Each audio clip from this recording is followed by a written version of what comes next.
Aujourd'hui, je te montre comment j'ai retouché cette photo sur Lightroom classique. Donc pour commencer, ce que je fais toujours, c'est que je baisse complètement le contraste afin de récupérer davantage d'informations. Et ensuite, je vais dans la courbe des tonalités pour justement réajuster ce contraste de moi-même.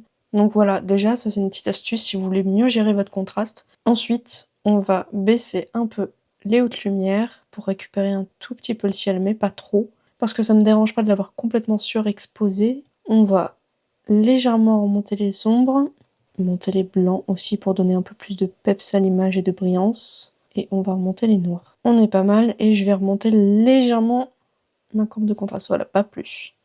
Ensuite, je vais légèrement mettre un petit peu de texture et un petit peu de clarté. Et je vais direct aller dans les masques avant de toucher à la couleur. Donc première chose que je fais, je vais sélectionner la voiture afin de lui redonner un peu plus de visibilité, notamment en augmentant les ombres et les noirs, et en lui donnant un petit peu plus de texture. Ensuite, je prends le dégradé linéaire pour amener l'œil plus facilement sur le sujet, en baissant du coup l'exposition en bas de l'image.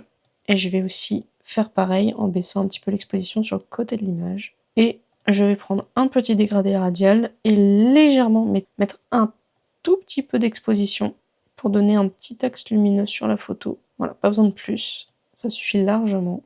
Et ce que je vais faire pour la couleur maintenant, c'est que je vais aller dans mes paramètres prédéfinis, ce que je fais en général tout le temps. C'est très rare que je ne les utilise pas, il faut savoir que j'en ai 15 pour l'instant.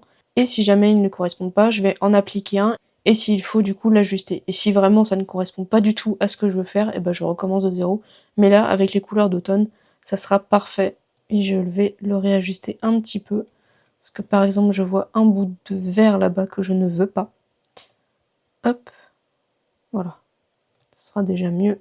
Tous les réglages qui ont été faits au niveau de la couleur, donc j'ai complètement presque enlevé les bleus.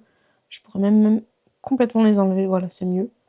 Parce qu'on n'a pas vraiment de bleu dans le ciel, vu que c'était assez nuageux ce jour-là, donc ce n'est pas gênant. J'enlève complètement les bleus, ce qui évite du coup les reflets néfastes bleus sur la voiture.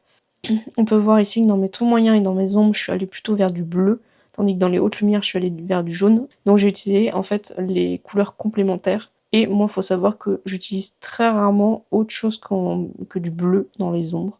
Et j'ai aussi touché à la partie étalonnage, qui fait une sacrée différence, mine de rien. Je vous mets le avant-après, vous allez voir un peu la différence. Voilà, ça me paraît plutôt pas mal.